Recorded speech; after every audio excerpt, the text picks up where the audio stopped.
there, Sarah Hill with this Google News Lab Office Hours and Journalism 360. We are talking about our favorite topic, which is VR journalism, immersive storytelling, and the immersive storytelling post-production process, which, as you know, can kind of be messy and complicated. So we've gathered some creators here together today. They are in the very weeds of this post-production process. They are stitching. They are battling it out with frame rates and bit rates and some of that frustration that comes when it comes to creating VR journalism. So let's start with some introductions, and hopefully within this next hour, we can get some of your post-production headaches solved when it comes to the 360 video immersive media process. So Katie, let's start with you. Go ahead and introduce yourself. Tell people where you're from. Hi, my name is Kate Mullen. I'm from Boston. I work for the New York Times. I'm a 360 video editor on the Daily 360 team here. Nick. My name is Nick Whitaker. I'm a training and development manager on the News Lab at Google. We provide training and research and program opportunities for journalists around the world. I focus quite a bit on the educational opportunities, both on our site at g.co/newslab, where you can learn a ton about other Google tools that you can use to tell stories in your day-to-day. And then also on our YouTube page and elsewhere. You can find out more information about all of that on our site at g.co/newslab. Excited to be here. Melissa. Hi, my name is Melissa Bosworth. I'm a 360 filmmaker and journalist. I work on some independent films, and I also do some educating here in the Bay Area on 360 video. Excellent. Glad to have you here. Sarah Jones. Hi, I'm Sarah Jones. I am a 360 video content creator, maker, and I also work in a university. So I try and do all the research and ask all those awkward questions that nobody else is asking, whilst making the stuff to see what works and what doesn't work, and battling stitch lines. Yes, battling stitch lines in the middle of the night. I can attest to that, seeing some of your emails. And Laura, last but not least, Laura. Hey, Laura. Hey, Sarah. I'm Laura Hertzfeld. I'm the director of Journalism 360, which is a joint initiative from the Online News Association, the Knight Foundation, and Google News Lab. And we are currently in the process of evaluating amazing applications that we got for the Journalism 360 Challenge. So if you applied, stay tuned. We're working on that really hard.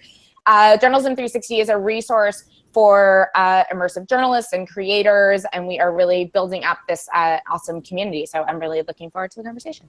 Great. Well, let's go ahead and start, since you kicked us off a little bit about Journalism 360.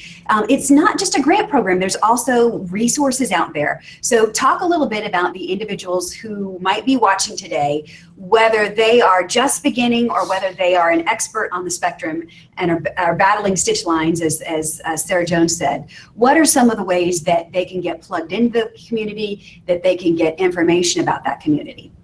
Yeah, so our Medium blog is medium.com/journalism360, and we have all kinds of resources there. Sarah has done an amazing job of, over the past year or so, aggregating different experts in the field to write how-to blogs, to create resources for folks. There's actually even a survey that AP put out about how people are using 360 in different ways, and that survey is actually pretty in the weeds. So if you have not gone in and taken the survey, you should go check it out, because it also, I think, prompts questions for people about the types of resources they need in their newsroom to make this kind of content.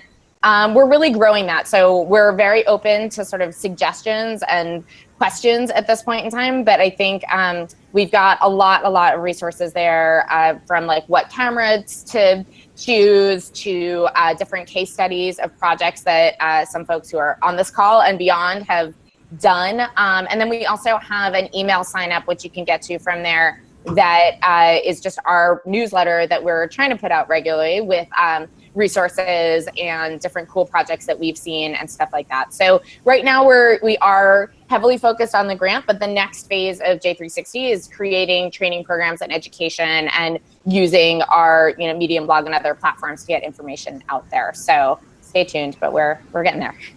Excellent. Well, the topic of our discussion today is post-production headaches. We know you have them. Don't lie.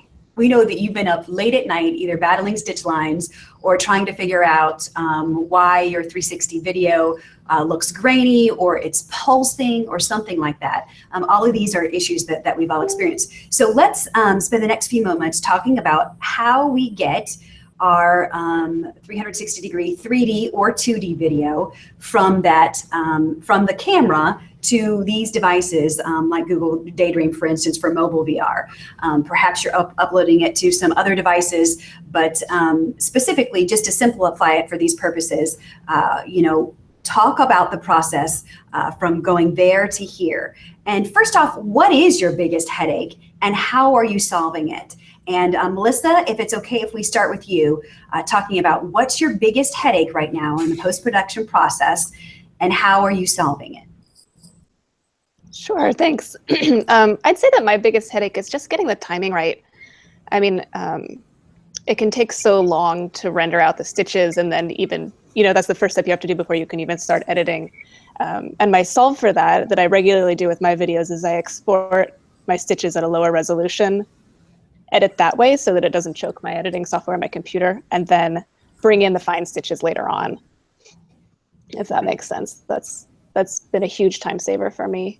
I've also recently moved to working with the Omni, which I really like, after working with the 6-camera 360 Heroes and 360 Freedom GoPro rigs. And the Omni comes with software that automatically imports all of your work, which used to be a big headache, having to sort of line up all of your shots, right? And spend hours importing.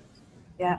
And so how about getting that video from the editor to a platform? So say like YouTube or something like that. Are there any challenges that you're encountering or advice that you could give individuals out there when it comes to making their video look good on those platforms? One of the smaller, it's a small challenge that I'm hoping will be solved soon with these platforms, is that getting text onto it. I'd like to be able to use their built-in captions, but they don't reliably show up on YouTube. Facebook just started playing with Vimeo. So we end up having to burn on our text. And then you end up with sort of 4 different captions on each side so the person can see it depending on whether they're looking on the camera and it's not traveling with where the person is looking. So that is a bit of a headache that I don't actually have a solution for other than burning the text on, but I hope that will get better soon. Yeah, how many of you guys are burning your text on a cube face?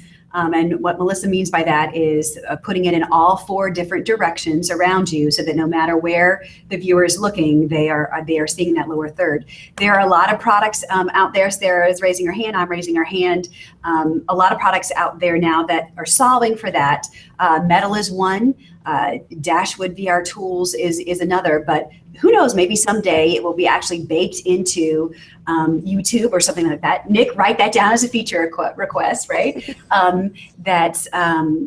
Those will be seamless processes, but it's just another piece of software, right? In the daisy chain of software that we are using in order to create these experiences. So how about you, Katie, at the New York Times, what are some of the headaches, the post-production headaches, and what are the solutions that you're coming up with to try to solve them? Sure.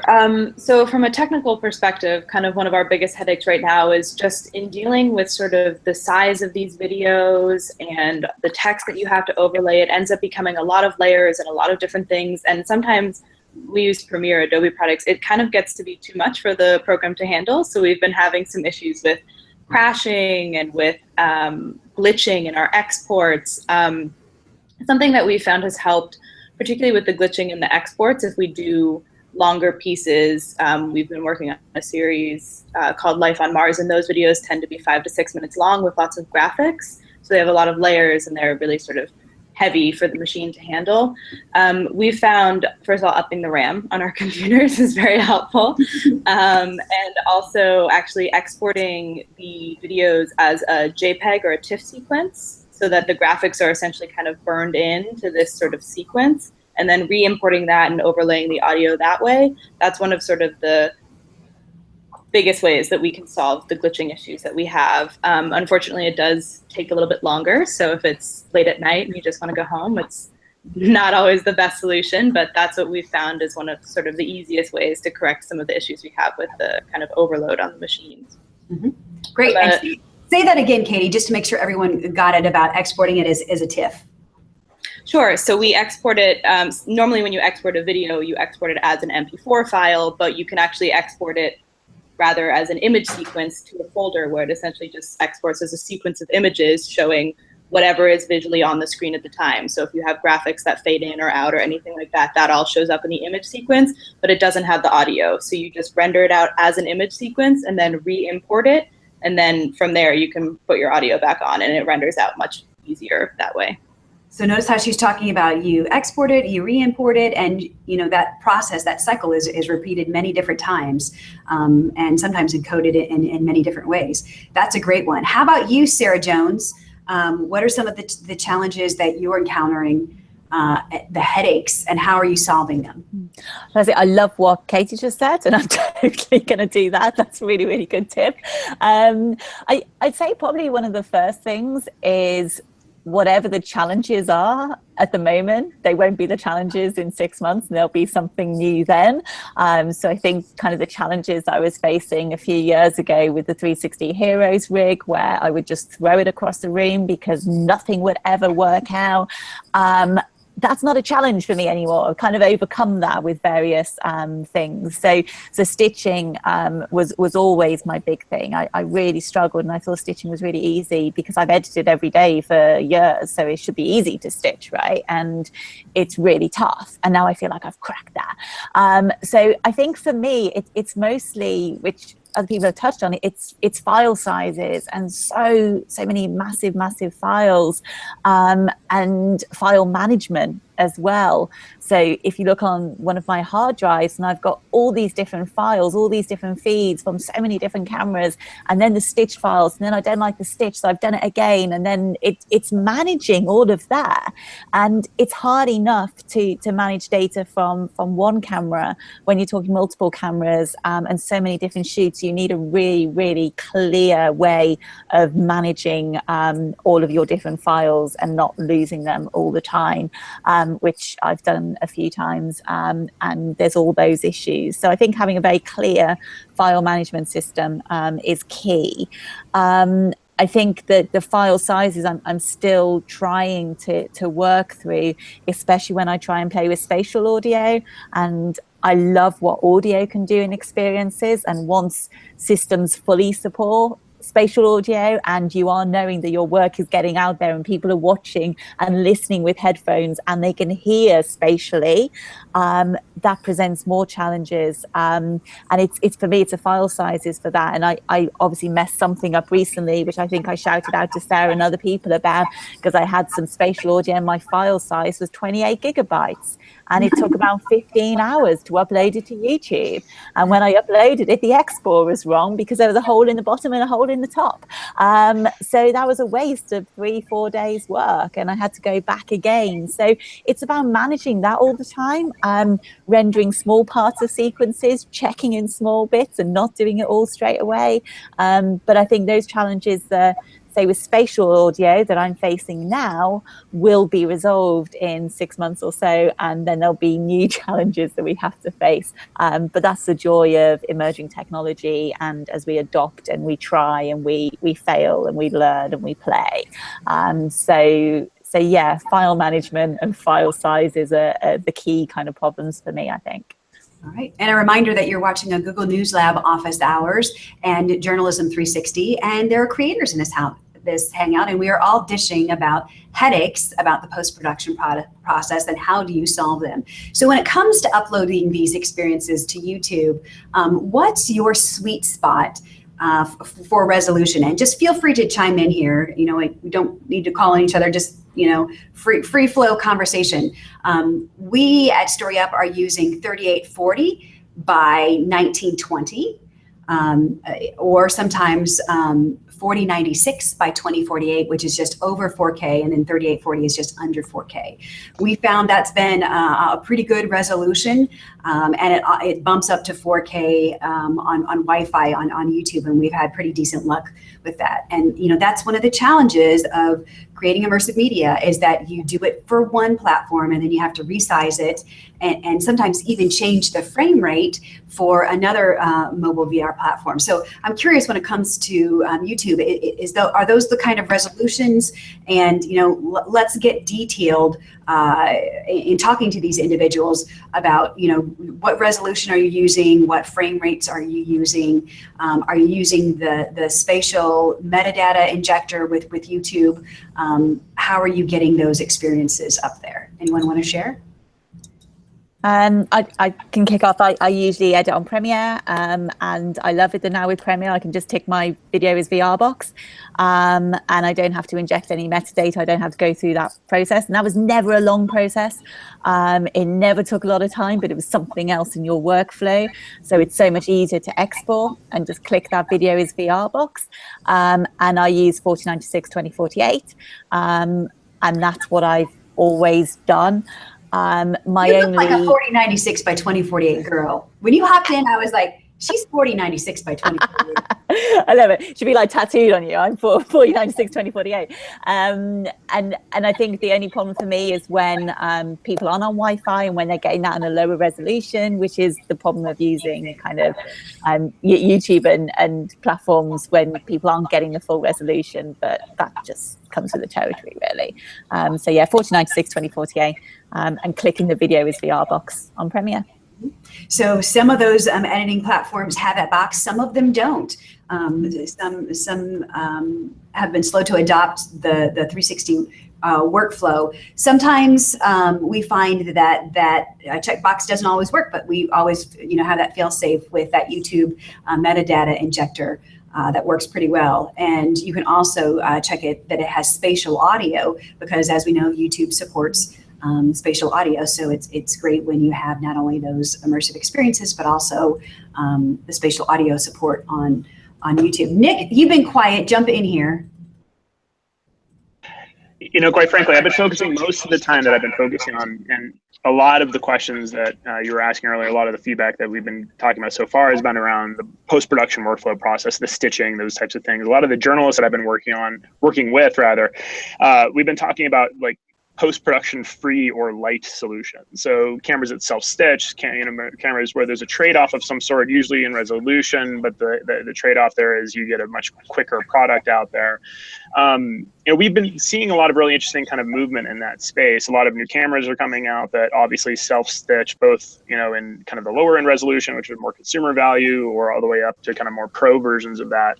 At NAB recently, when we were walking around the showroom floor, there was just a more enormous amount of potential solutions, both in the spatial audio realm as well as the post-production video end of things. So I have to agree. I think in the next several months, a lot of these questions and concerns or troubleshooting issues that we're working through right now, we'll have those solved, and then we're going to be looking to figure out what the next big issue is. But the end of the day for me, it's always about the user experience, and I think somebody just mentioned that a minute ago. You can shoot it at a very high resolution, you can get the best possible cameras, you can get the nicest, cleanest stitch, the best audio, but if someone's watching it on a lower resolution device, I think creators really do need to be thinking about that quite a bit. What is that end user experience, and are we optimizing for that to make sure that regardless of whatever device they're on or headset or what have you, they're still getting a good user experience. How about frame rate? How many of you all are shooting on 60 or 30? In our shop, we shoot on 60, but yet we render out to 30 because that's what some of the mobile VR devices, including Daydream, seem to handle a lot better. What have you guys found as far as a sweet spot for frame rate? And just jump on in. I can hop on there because I was thinking about 60 frame rate. Early on, I would always shoot on 60 in hopes of sort of future-proofing my footage. But it turned out that I've never had any success uploading 60 to YouTube, even though it's supposed to take that. And the videos would be, the 60 would render, it'd be really slow and choppy, and then the audio would get out of sync. So since then, because it's about half the data storage, I've just started shooting on 30 for the time being. Great. Yeah, although hopefully someday we'll have the kind of data that can push that, but yeah.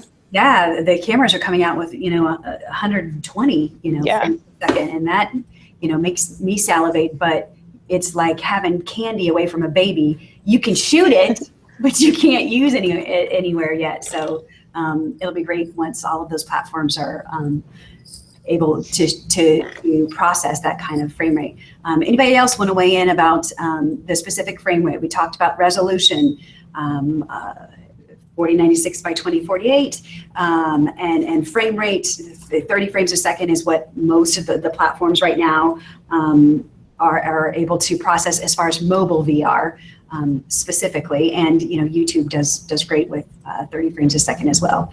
Anybody else want to weigh in on that one? Well, not about frame rate specifically, but to go back for a second to talk a little bit about like headaches and stuff that you guys are seeing. I mean, a lot of the applications that we saw coming into the challenge are trying to solve, definitely the spatial audio thing has come up a lot. And I think that's something that we think about sort of like pre-production and post-production, like how are you going to capture this, but also how are you going to then fix it later on. But I think one of the other things we haven't really talked about is integrating other types of media, into your 360 shoots. So if there's archival footage or anything else, how you put that into, a video that you're shooting. And I'm wondering if any of you guys have sort of thought about that or worked on that or come up with a solution, because that's something that we saw come up again and again in these applications. Mm-hmm. I never like it. So I'll just put that out there. I feel like there's two camps. There's always the like, this is clunky, we can't do it camp, or the like, how are we going to find an elegant solution for this camp? And that's you're one of the other. And I'm in that camp. For me, I remember watching something ABC had done inside North Korea, I think it was, and they're in a hotel room, and then suddenly they blasted all these flat images on the hotel wall, and I was like, now I don't feel like I'm there. And for me, creating an experience means that I feel like I'm there. But then I think, which probably goes back to what Nick was saying about having that kind of almost a distinct two versions of a story or two different platforms. And you've got quite a narrative, documentary, factual, beautifully edited, crafted, stitched version, and then you've got the quick journalism. I'm shooting in 360. I'm in a protest. We're turning around content, all the stuff that Journalism Daily's doing, New York Times. The quick turnaround of stuff, and I think you've got that as well, where you are relying more on the consumer cameras, quickly editing. So I think there is the two areas for Journalism 360. And maybe that's the same as journalism in general, longer form journalism and quick breaking news stories. Maybe that is the distinction. A few weeks ago, I was filming a longer artistic piece, and I was doing some stuff. It was a sand sculpture festival, and I said, I'll turn around something quickly as well for your Facebook page, because they were really, really nice. So I quickly filmed it on the Samsung Gear, and I edited it on my iPad on LumaFusion, which now supports 360 on the iPad. So I edited it in front of the TV on the iPad, it injects the metadata, uploaded it, and it was there, within a couple of hours. So you've got that kind of form of journalism where it is, I want to say quick and dirty, but that sounds really offensive. But the quicker turning it around, which a lot of journalists are going to be doing because that's the demands from the newsroom. And then there's nicely crafted, longer form pieces where we need to care about stitch lines, we need to care about spatial audio, we need to care about the beauty of the shots. So I think those are two forms. I don't know what that answered.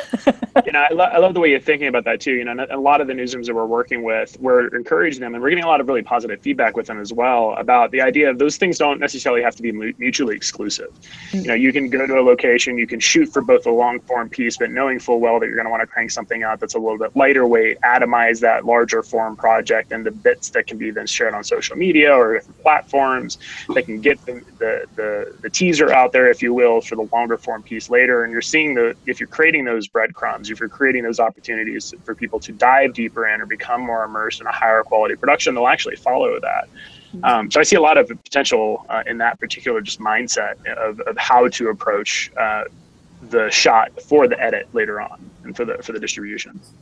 And Sarah, you had mentioned LumaFusion, and you're able to inject metadata directly from that.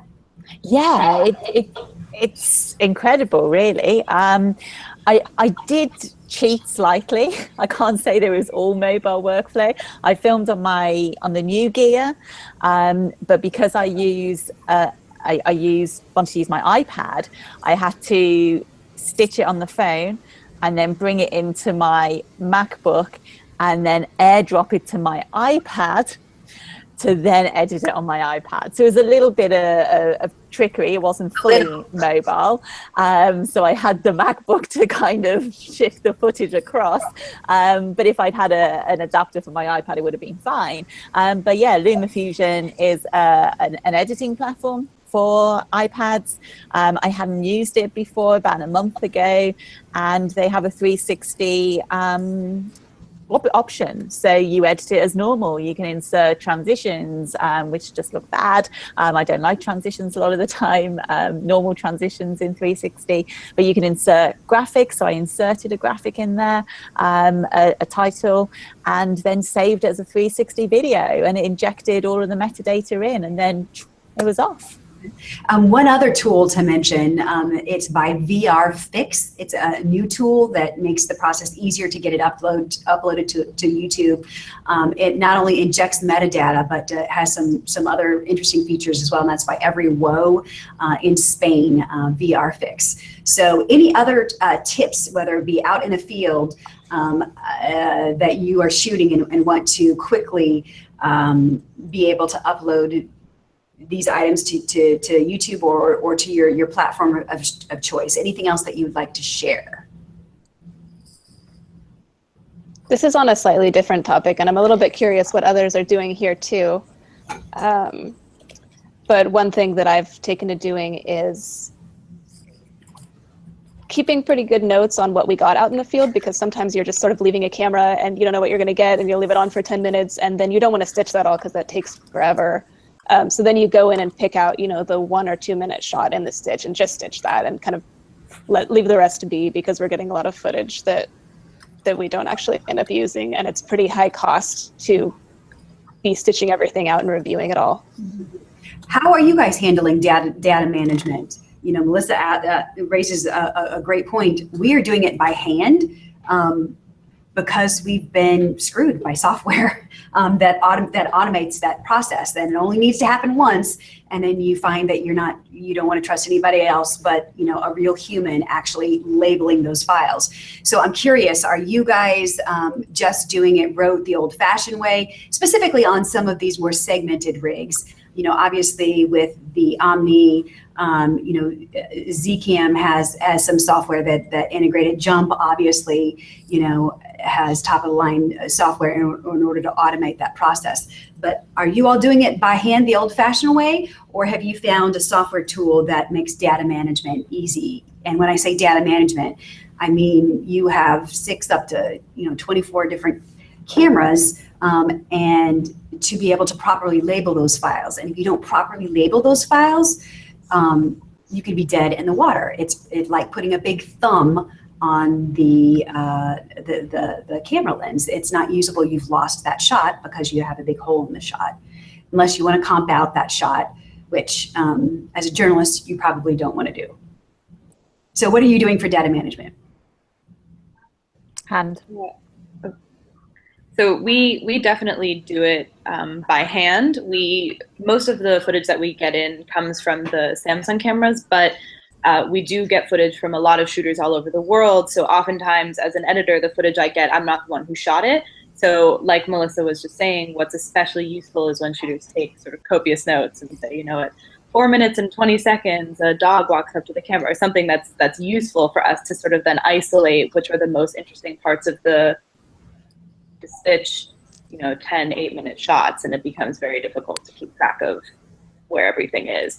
But in terms of data management, we're still very much doing it by hand. We have kind of a naming system, and we amongst the editors we try to sort of keep track of that, so that if we need to pass a project off or anything like that, it's sort of easily transferable to the next person without too much headache. Unfortunately, we have not yet found a software that can do that for us. We used to be on the Mac, and we would use color coding on the Mac. You know, you can right click on the file and you can make the color coding. However, note when you switch over to PCs, because you need that higher horsepower, those color codes don't translate. And then you have a bunch of the files that you have no idea. You can't put Humpty Dumpty together again. So be wary of using those color codes, as they're real handy on a Mac, but if you ever need to use a PC, am I right, Mark? Yeah, it can be a little bit problematic. So how about you guys? More about data management. Sarah does it by hand. Katie, you do it by hand. How about you, Melissa? Well, in terms of importing, like I was saying, the Omni feels pretty magical to have that just happen automatically for managing the 6 different camera feeds. I am doing it by hand. I was just thinking about your color coding. I was having that same problem the other day. And my file structures, I often have like 8 different folders and 3 of them are labeled fail, like something went wrong with the rig. And so it just sits in there. We call them orphans. So I make little notes to myself in my actual file names. What's that? We call them orphans. Yeah, that's good. All our file orphans. Yeah. Yeah, by hand is, certainly, a way that you can, but I mean, humans make mistakes, especially when you're out in the field and you're trying to rush. And we know that in the coming weeks and months and years that there's going to be a point and shoot camera that shoots, 8K, 120 frames a second that you don't have to stitch. It seamlessly uploads to all platforms and you don't have to re-render and encode in a bunch of different places. But until then, we're still dealing with some of those headaches. How about file size? What kind of file size do you find is the most optimal to get to YouTube or any of the other platforms? Under 2 gig? More like a 1 gig? What are you finding works well for you? I like only 2 gig, but I had 28 gig in spatial audio, so I'm not one to talk for this. So how did you solve that headache? How did you solve the 28? I think I just cried a lot, to be fair, and then sent out a massive plea to everyone in the journalism Google group and said, "What's happening? Why? How is this possible?" And I don't think I've actually resolved it. I think it's still, I worry so much. And it was just with the Zoom, the H2N, that's all. And somehow the instructions that I followed weren't great, because I did something wrong, clearly. I'm not sure what. Yeah, so what are you using to capture your audio out in the field? You mentioned the Zoom. I use the Zoom H2N. For spatial sound, I was playing with the Sennheiser, the Ambrio mic. The Zoom I find is a really quick, easy, for journalism especially, I find that perfect. To get spatial sound, not full spatial sound, but good sound. And then other mics for interviews, and then edit those in. And we're going to get into the weeds a little bit more on audio in our next hangout at the end of the month. But I'm curious from others in the room if you want to share what you're using for audio capture, whether it be spatial audio capture or just to capture your regular interviews.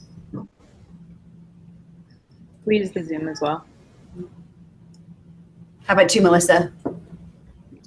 Yeah, we have an H2N that we've been playing with, and so we're sort of experimenting with capturing the assets that we need to do interesting spatial audio. So we're like labbing up individual people and also capturing the Zoom audio, but that's a new realm for us. So in the past, we've used some on-camera audio for the ambient or an independent recorder, and then we've used a Tascam Zoom to do off-camera interviews.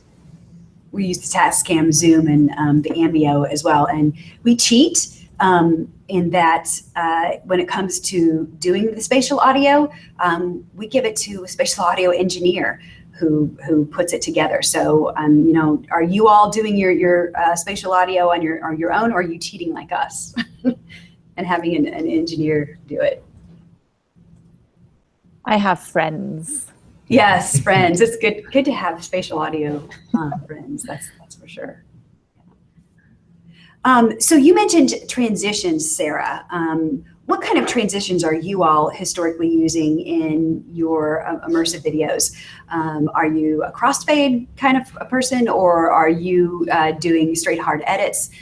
What's your transition of choice? And Sarah, if you want to start, because you mentioned that you had a fairly strong opinion about that. Yeah, I've played around a lot, and I have Metal Skybox, but I haven't spent enough time learning. And I think it's the same with all of these tools. They require a good few weeks to just sit there and do nothing else but play and play and play until you know what's right for you and what works. And I haven't had that big block of time to do that. So every time I play with them, I'm like, oh, it's not quite how I want it. I do, when I do quite more artistry VR pieces, filmic pieces, then I do very, very slow fades to black or white or transitions. But I don't like to do anything that breaks the feeling of presence. The hard cuts don't always work. For me, it's about having it as a natural transition when you're looking at something and it would naturally be moving on. But I find it's one of the hardest things to get right. And I think I probably think about it too much, because for an audience person looking at the footage, I don't think it really makes as much difference as I think it does in my own head. So I play around depending on the mood of the piece and what can just be a cut and what can be more of a transition. Who else on transitions? What's your favorite?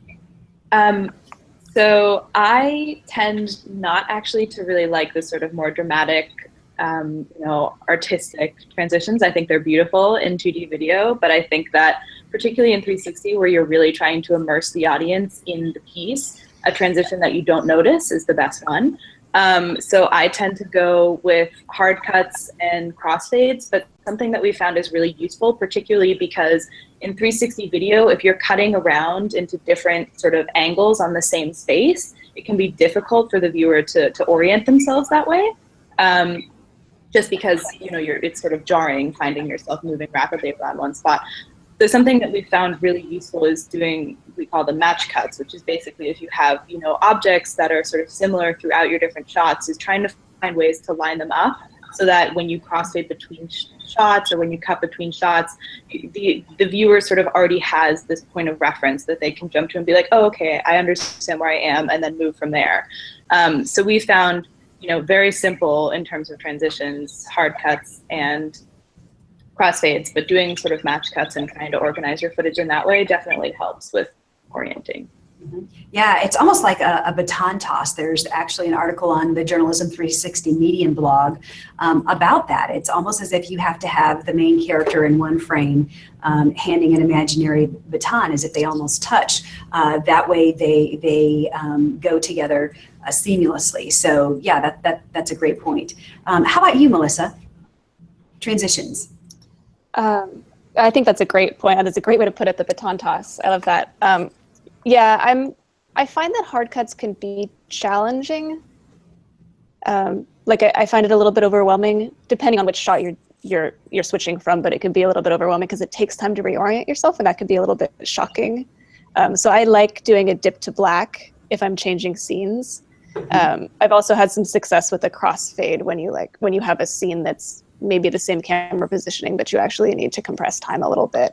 A crossfade can be useful there. Mm-hmm. Absolutely. Nick, if you can talk a little bit about, individuals who are watching now and they're on that spectrum from either their beginning or they're currently creating content or they are way advanced. What are some of the resources out there with the Google News Lab that individuals can either get training or find some of those resources? Yeah, absolutely. So when you're talking about VR and 360 video, we kind of bucket that under a category that we call immersive storytelling. And that really takes a broader look at immersive storytelling as a collection of different tools that you can use to help immerse the viewer or user more into that narrative, more into that experience. So everything from 360 still images using things like Street View or 360 video in this case of YouTube, things like Tango that we are just now starting to experiment with some of the possibilities of augmented reality as an option for storytelling. I think that's going to be really changing the way we interact with narratives in the near future. And there's a lot of other things that are coming down the pipeline, both with Google Assistant and other devices. But the two big resources that I would always point people to would be, first of all, our website at g.co/newslab. We've created a whole host of various different lessons on all of the various different tools that Google has, as well as specific focus areas, including things like verification and fact checking and immersive storytelling. And then within those various different categories, we have partnerships similar to one we have here with Journalism 360 and ONA and others to really kind of lean on the experts within the industry to provide insights about how they're using these tools in their day-to-day workflow, which is exactly what this office hour is. So the g.co/newslab site, also our Medium account, and the J360 or Journalism 360 Medium account would be two references that I would definitely take a look at. There's a ton of additional resources available from other third parties as well that I wouldn't by any means ignore. I think this space is so active and so new that really what I'm excited to see is how certain different groups are really tackling specific issues, whether it be distribution or monetization or just the actual workflow and production end of things. We're also really interested in hearing from creators, and I think that this is a handful of the different initiatives that we've done over the last few months, including the university network that we've launched, are our way of reaching out to various different pools of people or communities who are experimenting within this space. And really try to incentivize them to kind of see where those boundaries are, see where those limitations of the medium are. And actually, just to your prior question too, kind of talking a little bit about, again, user experience and transitions in particular. You know, I tend to be more of a consumer of 360 content these days than the actual producer of 360 content. I do a lot of experimentation, as I was mentioning before, around like the run and gun or like quick, what I call backpack journalism. Can you throw the camera in your backpack?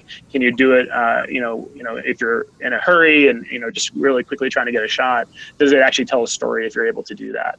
And I think, as far as that area is concerned, what I'm always thinking about is, why would somebody want to watch this, right? And if they do want to watch it, am I creating an experience for them that is comfortable and natural and feels inclusive or feels immersive in some way? So transitions for me are always something like probably one of the first two things that I pay attention to when I see a new piece. Someone sends me a link, they say, hey, check out this video, I'd love some feedback. I look, where are the stitch lines? I'm just a camera guy through and through, so I'll always be looking for that first, mainly just to see what camera they were shooting on. And then also from there, I think it's about, is it a seamless experience? And I think it was Katie that actually mentioned it. The best types of transition, I think, are the ones that you don't see, you don't feel. And I think that is just overall, with any technique that you're applying, the more seamless, more frictionless that experience is, I think the better that overall that experience will be. And that doesn't necessarily have to be, a multi-$1,000 rig. It doesn't need to be days and weeks and months of post-production workflow. Sometimes it can just be a really quick hit. Some of the best videos that I've seen have been like 30-second, minute and a half long pieces that are relatively simple, but get you that story across in a very seamless way. So yeah, I think as far as resources go, g.co/newslab, our Medium account, which you can find links to all of that as well. And there's amazing communities as well, which I've learned a ton about the industry from, both on Google groups and Facebook groups and elsewhere. I know many of us, if not all of us on this call today, are on most of those. And I think another big piece of this puzzle that I find really encouraging is that there is an enormous community available of resources and people who are doing this every day that you can get answers from. When I started in the industry a long time ago, we didn't have these kinds of resources available to us. It was like maybe you knew somebody, maybe you had somebody with the right piece of gear, or you could borrow a piece of software in order to get the project done. But now it's like it's just a couple quick emails away or a couple quick blog posts away. So I find that to be really, really encouraging. Yeah. Who's doing it well on YouTube, on Daydream Experiences? When I think of your journalists out there who are really doing a good job, I think of Dylan Roberts. He's with Freelance Society. He's out of Oklahoma. He's doing some fascinating work in Iraq in some very dangerous places, yet still managing to do all of that data management and all that post-production in some of those places, and doing some really compelling stories. And also Socrates Lozano. And Socrates, if I mispronounce your last name, I'm sorry, but he's with Scripps, and he's done some really great work about the Gatlinburg disasters and some flooding and natural disasters. And he does all narrationless natural sound, ambient sound pieces, and shoots them on some of the cameras that you don't even have to stitch. He was using an Instant Nano 360. So, when I think of people out there who are doing it well, those would be two names, just two names that I mentioned, in addition to everyone in this Hangout. Ladies, you were doing it well, but who else are some individuals that would be great for people to watch? Yeah, actually, I'll just jump in there really quick. I've been struggling to keep up with the list of really great content that I've been seeing coming out, especially over the last 6 to 12 months. And I think, about a year and a half, 2 years ago, when we were kind of stepping more into this space, it was the big issue was quality content, quality storytelling. And I think that still obviously will always be an issue. That's something we should always be striving for, to make sure that these stories are compelling and interesting and engaging and worth people's time. I've been collecting examples on our YouTube account. So if you go to the youtube.com/Google News Lab YouTube account, there's actually a playlist, journalism or news-oriented 360 content. Most of the examples that you'll see that I've been adding there are not necessarily very long-form pieces. There's a bit of a mix, but most of them are from actual local newsrooms or smaller newsrooms or international newsrooms. Todo Noticias, RN Media Lab, actually one of my local newsrooms here at Denver 7 and the Denver channel, the CDC, a lot of these organizations, I think they've had the flexibility to actually experiment a little bit and to play around a little bit with, what is possible with these formats, and doing it in under the constraints of time and budget. I've been working with a handful of different content creators at KQED, for example, in San Francisco, who have been cranking out some really great local stories using some, pretty basic gear. I've been working with a group called the Threshold Podcast, who was actually in the CU environmental journalism class here in CU Boulder, thinking about what podcasts could be like in VR and kind of bringing that audio-based aesthetic to this experience. That, for me, is one of the largest or most interesting kind of new developments, I think, is both the local news angle, how local storytellers are creating these stories, but then also the focus on audio as a primary piece of this. I've always taught my students, people will forgive bad video, they won't forgive bad audio. And I think that this carries directly through into VR and 360 video. So I'm really encouraged to see a lot of people really kind of focusing on that. So when I think about like what makes for a good story, who's doing it well, those are the kind of key pieces that I'm looking for. Does it tell a local story that no one else could tell? Does it sound good? Does it keep me engaged? Who else? Who's doing that as well? I just wanted to mention he's doing some fascinating work. Go ahead, Laura. Yeah, I was going to mention what Thomas is doing as well. I think Euronews, covering that election in France, was really unique. They jumped on something that came together quickly, and I thought that was really an interesting project. Riot at Huffington Post is also doing some really interesting work, looking at bigger news organizations. But to back up what Nick said, I really think that audio producers and people with that podcasting audio background are really, in some ways, the best set up to do this. When I first kind of started exploring VR and 360, to me, it's like when we first started doing audio slideshows, 12, 13 years ago. And that, to me, really makes a lot of sense. So I would encourage people in that space who haven't sort of played around with it. I think they might find it a little bit easier than they think to sort of jump in and understand that storytelling process.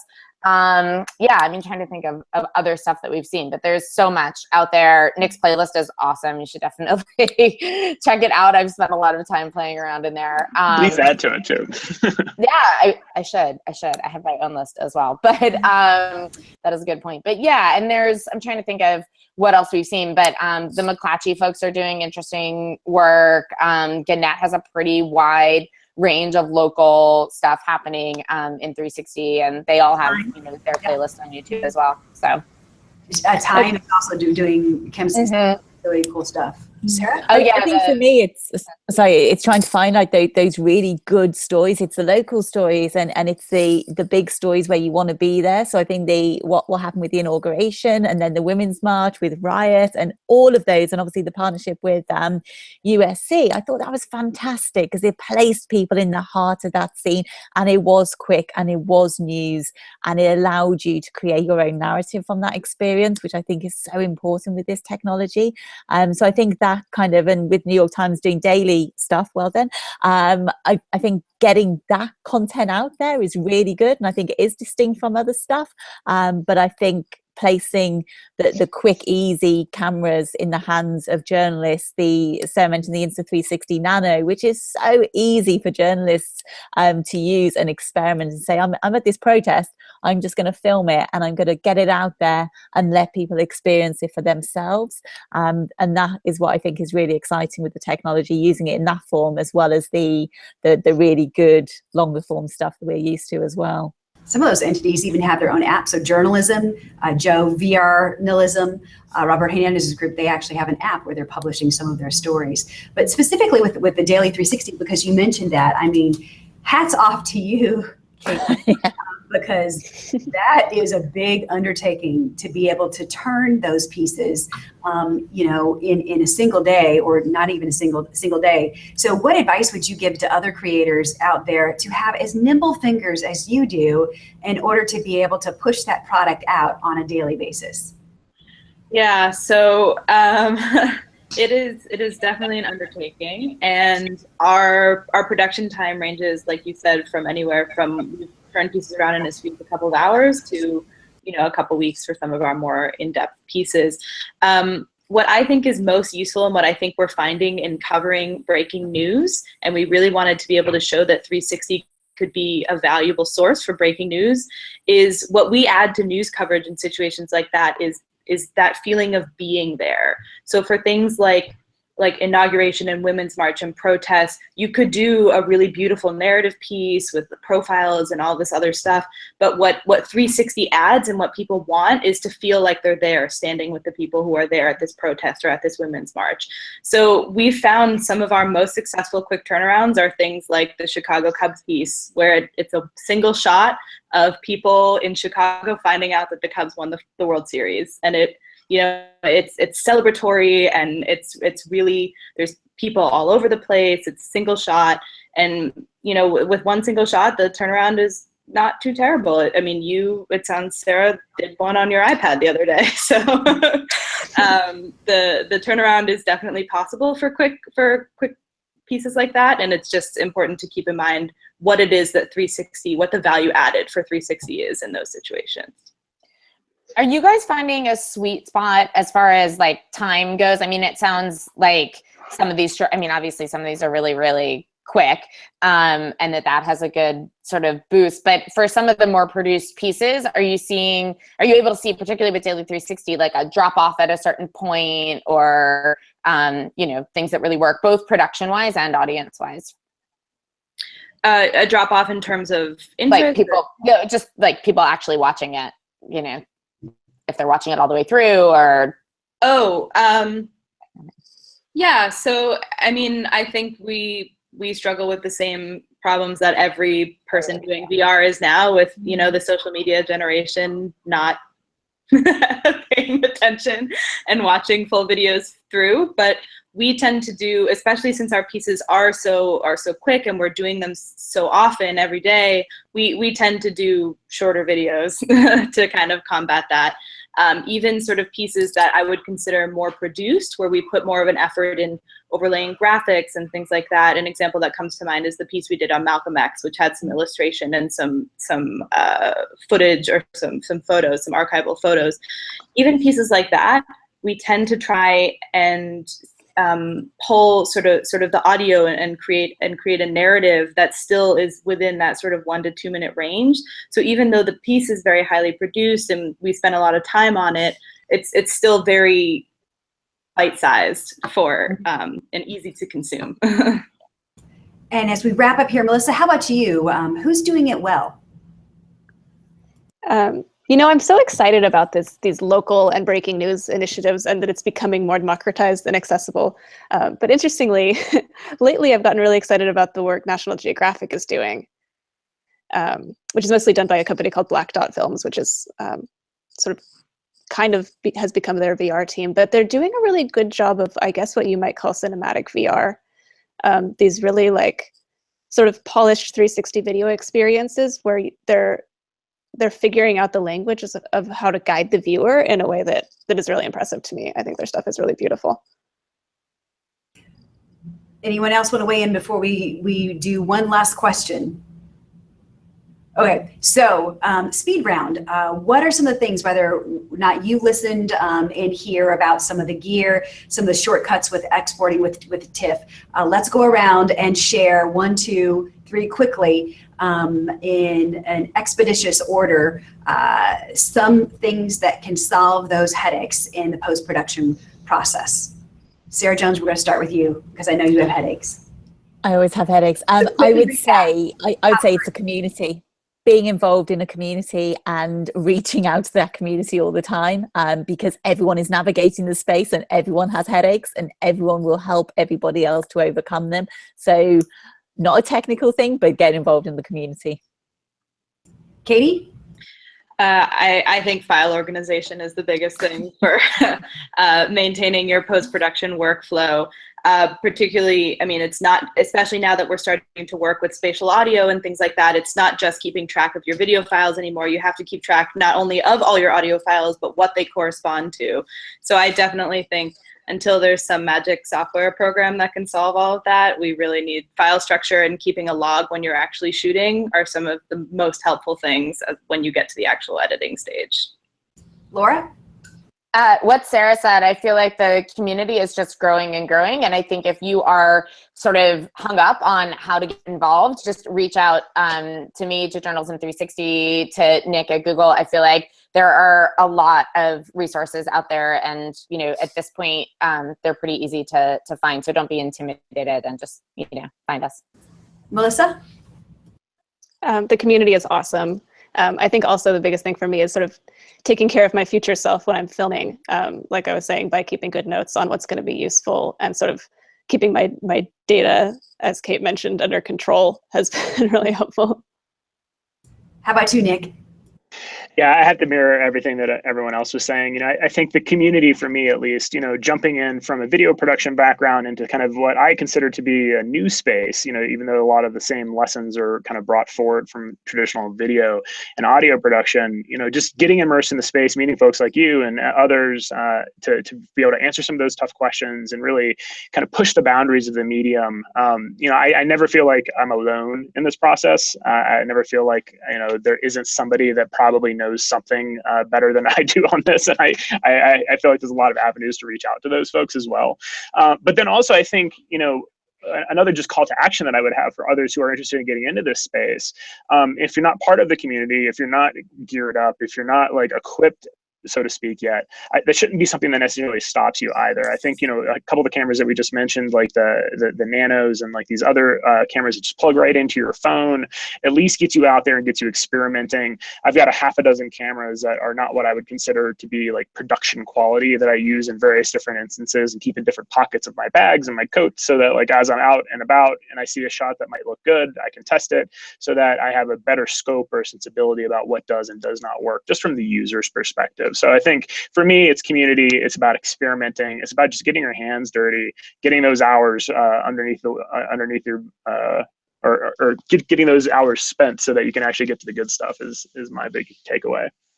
Yeah, and for me, obviously community, the more that we lock arms with each other, we're all swimming in the deep end, the more that we'll be able to go. And also knowing that mistakes are good. Once you put your hand on that hot plate, and you realize that you come back and you have a camera that has a lens cap on it, you will not make that mistake again. You will not put your hand back on that hot plate. So mistakes are celebrated, right? Yay, you failed, because then you know, well, I'm not doing that again. And also using very fast external drives when you're out in the field and stitching can cut that rendering time out from your stitching software, sometimes in half. So really look at the speed on that drive and make sure that it's either with a Thunderbolt or some kind of really fast drive. We are out of time. We could talk about this for hours, but ladies and gentlemen, thank you so much for sharing your time and expertise with us. Caitlin from the Daily 360 and New York Times, Laura from Journalism 360, Melissa from Tiny World Productions, Nick Whitaker from Google News Lab, and Sarah Jones from Coventry University. So appreciate you joining us. A reminder, check out Journalism 360.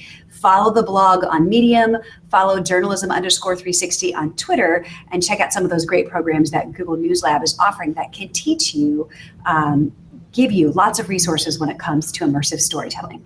I'm Sarah Hill from Story Up Studios. See you later. Have a great day. Bye.